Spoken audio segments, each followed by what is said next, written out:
Hey there, Clark again, and welcome back for our third and final entry of the word courage for the month of September. Next month, we'll move on to another one. You can check out the cards for the other two here and also in the description if you've missed them. I've been talking about the word courage in business this month, um, and this is for this final segment. This one's going to be a little harder to qualify and quantify, but I just want you to think of uh, um, courage to be great, to build a great company.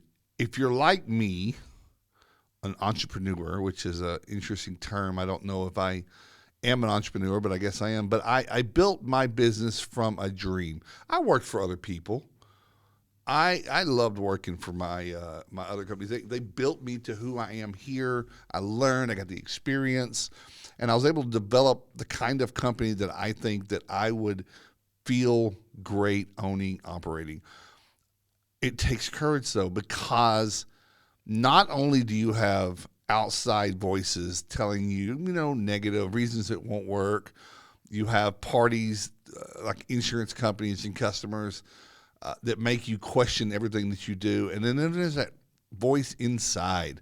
And that's the one that you hear the loudest, the little voice that tells you all the reasons you can't do this.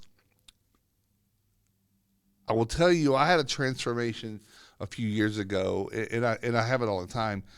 I see people who arguably, I think, probably have less talent than me, certainly don't have the skill set in my arena of what I do, and you're going to be able to relate for yourself. Super, super successful because they get out of their head and they go and build that company. Now, you may not want a mega $1 million company. You might have a cap. You might want to have a $50, $80 million company. That is completely your prerogative. But whatever it is, you've got to have the courage to get away from where you are to get to the next step. And then that's going to get you to the next step. And the things that are in the way are the things that we avoid, and we get a little skittish, and we pull back, and we limit ourselves, and we play in the kiddie pool too long. I'm guilty. I do. I catch myself saying I wish I had done more. I'm an achiever. I'm a creative person. And I just have to dig in and find the courage that I know I possess.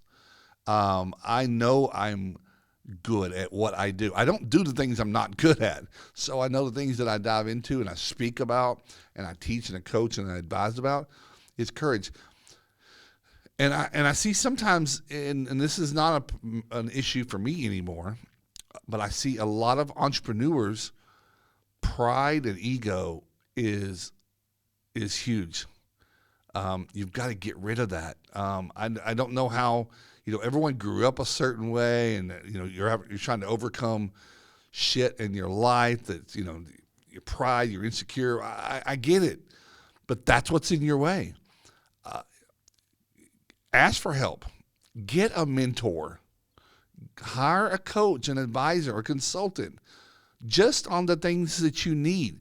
Identify your weaknesses and then go after those. I made a brilliant, beautiful course, an e-course, online learning course, 60 days to build a strong restoration company. Links right here in the bottom.